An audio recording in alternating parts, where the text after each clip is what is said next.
당신의 손. 박상희는 서양화 현상 공모에서 2번 낙방했다.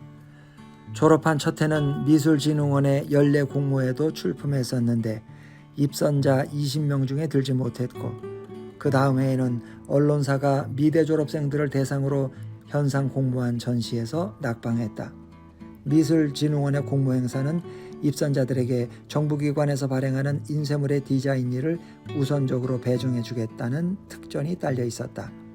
미술진흥원 공모에 입선해서 일거리를 얻고 취직에 유리한 경력을 쌓아서 생활의 물적 토대를 장만하려던 박상희의 계획은 무너졌다. 결혼식 날 신랑 쪽으로 접수된 축의금은 예식장 비용과 피로연 밥값 정도였고, 신부 측 축의금은 10평 정도 전세방 보증금의 반 정도였는데, 그중 반을 신부의 어머니가 가져가서 혼숙감을 마련하느라고 빌려온 돈을 갚았다. 박상희의 어머니는 딸이 신혼여행에서 돌아온 날 나머지 반을 통장으로 보내왔다. 박상희의 어머니는 전화로 말했다. 반을 보낸다. 나머지 반도 다 널 위해 쓴 거니까 다 준 거나 마찬가지야. 더 달래지 마. 고맙습니다, 어머니. 박상희는 그 돈을 보증금으로 해서 다세대 주택 3층에 15평짜리 월세방을 얻었다. 거기가 마차세 박상희 부부의 신혼방이었다. 입주한 첫날 박상희가 거실 벽에 그림을 걸었다. 미술진흥원 공모에서 낙선한 작품이었다. 20호 크기의 캔버스에 사람의 오른손과 왼손이 그려져 있었다. 왼손은 손바닥을, 오른손은 손등을 보여주고 있었다. 왼손 바닥에 굵은 손금이 손바닥을 가로질렀고, 가느다란 손금들이 끊어질 듯 손가락 사이로 숨어들고 있었다.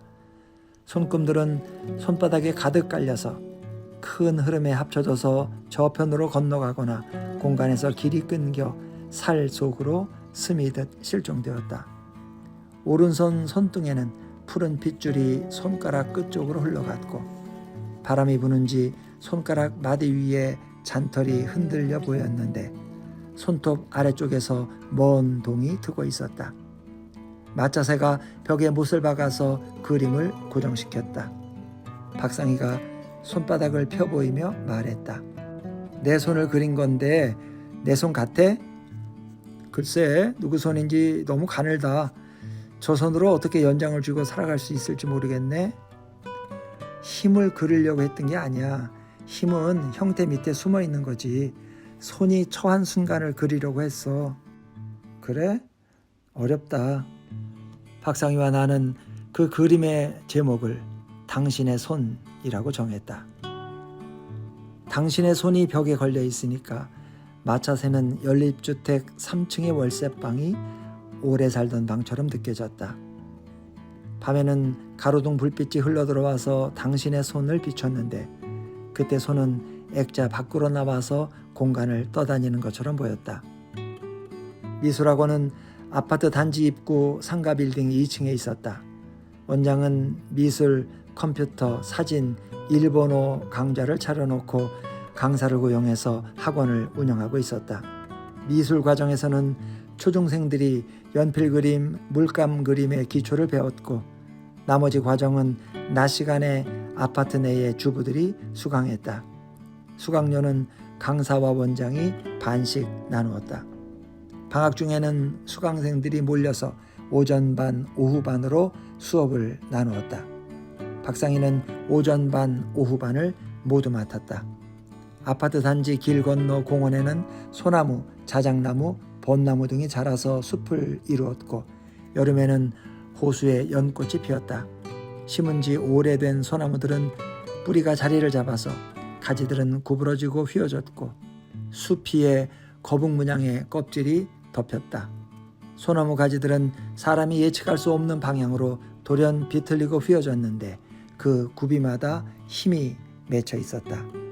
박상희는 그림을 배우는 중학생들을 공원으로 데리고 가서 손바닥으로 소나무 껍질을 만져보게 했다.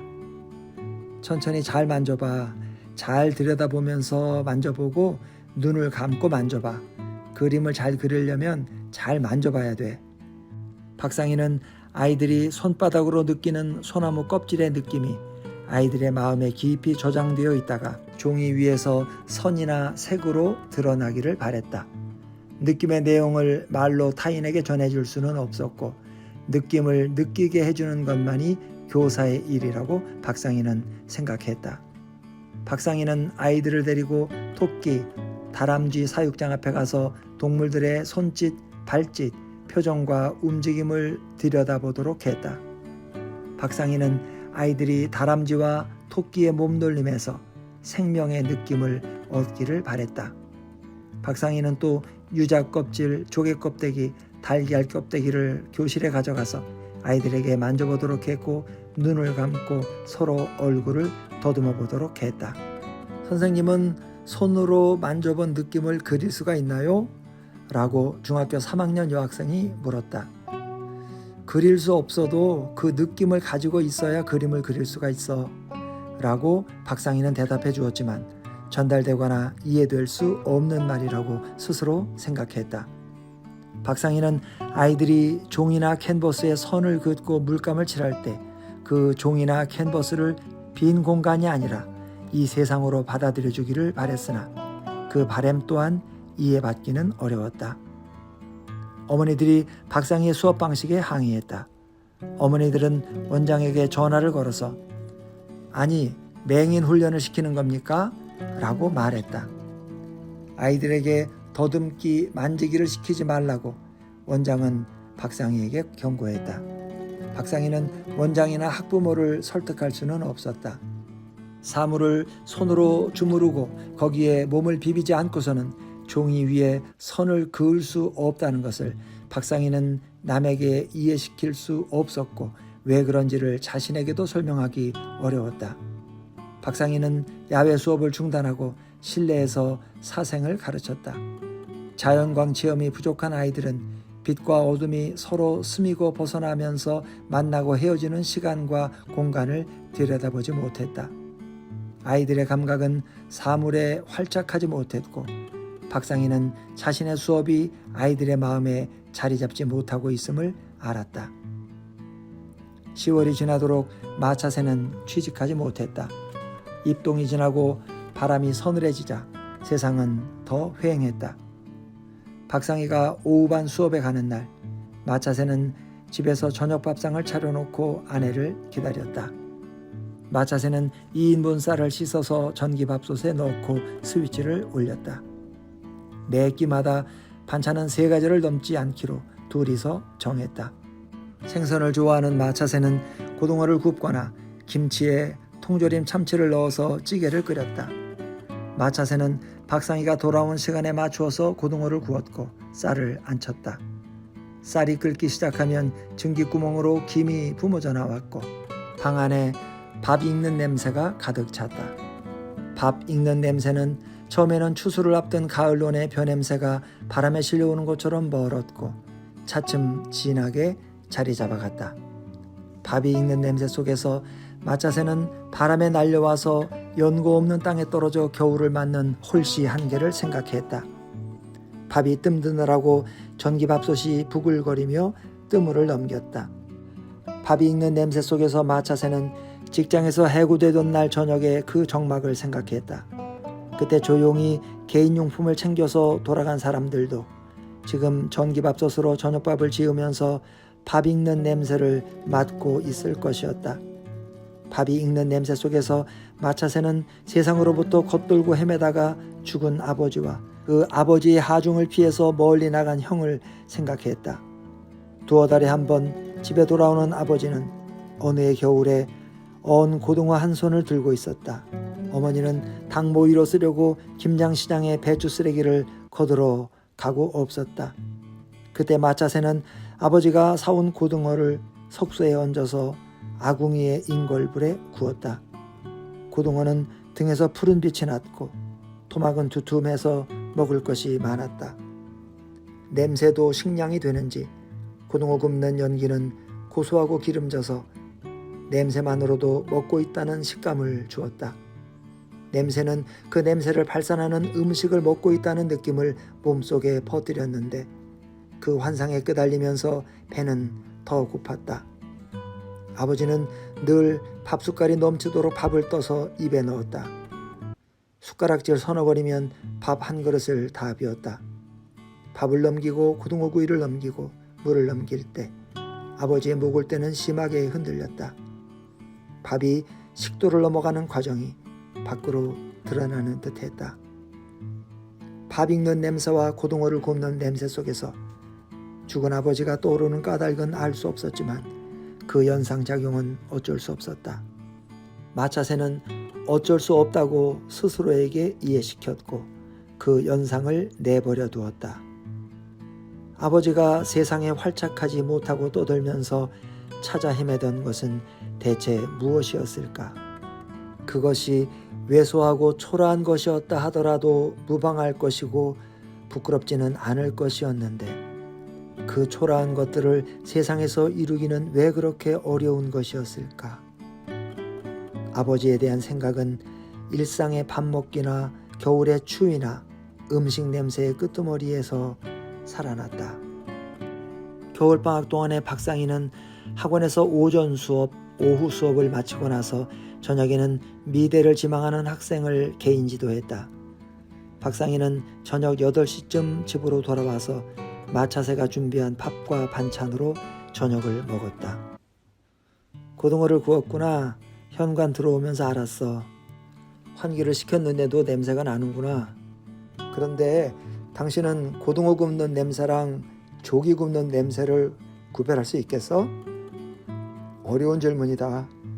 구별할 수는 있지만은 설명할 수는 없을 것 같아. 설명할 수 없어도 다른 냄새지. 살이 다르니까 살이 타는 냄새도 다른 거야. 냄새를 그리려고 그래? 박상희가 웃었다. 아니야, 안 될 일이지. 하고 싶긴 하지만. 마차새는 밥 익는 냄새와 고등어 굽는 냄새 속에서 살아나는 아버지의 기억을 박상희에게 말하지 않았다. 말하지 않아도 박상희는 아마 알고 있을 것이라고 마차새는 생각했다. 박상희는 일상의 사소한 것들의 질감이 마차새의 마음속에 쟁여지기를 바랬다. 연말에 마장새는 마차새에게 돈을 보냈다. 돈을 보내기 전에 마장새는 괌에서 마차새에게 전화를 걸어왔다. 야, 너 취직했니? 알아보는 중이야. 알아본다고? 아직도? 답답하다. 너 거기서 얼마나 더 당하고 살려고 그래? 네 처는 잘 있냐? 미술 과외지도 하고 있어. 너는 처 덕분에 사는구나. 부럽다. 그럼 형도 형수 덕에 살지 그래. 너 깐죽대지 마. 돈 좀 보낼 테니까 그리 알아. 돈으로 때우는 게 서로 속 편하지. 많이는 못 준다. 서울지사에서 연락이 갈 거야. 마장새는 서울지사에 송금을 지시했고 지사 직원이 마차새의 통장으로 돈을 보냈다. 액수는 마차새의 2달치 생활비 정도였다. 돈을 받던 날은 춥고 흐렸다. 박상희는 오후 수업이 없어서 일찍 귀가했다. 형이 오늘 돈을 보냈어. 전화도 왔어. 형님이 뭐래? 내가 네 덕분에 산다고 부럽대. 박상희가 문을 들어서며 마차새의 표정을 살폈다. 돈은 고맙지만 당신 형님 나쁘다. 그런 말은 잊어버려. 알았어. 미안해. 노는 게 길어지면 안 될 텐데. 마차새 부부는 당신의 손이 걸린 방에서 잠들었다. 거리에서 불빛이 흘러들어와서 당신의 손을 비췄다. 손이 액자 밖으로 나와서 공간을 쓰다듬으면서 떠돌았다. 손은 물고기처럼 어둠 속을 떠다니며 흐느적거렸다. 마차새 부부는 나란히 누워서 어둠 속에 떠도는 당신의 손을 바라보았다.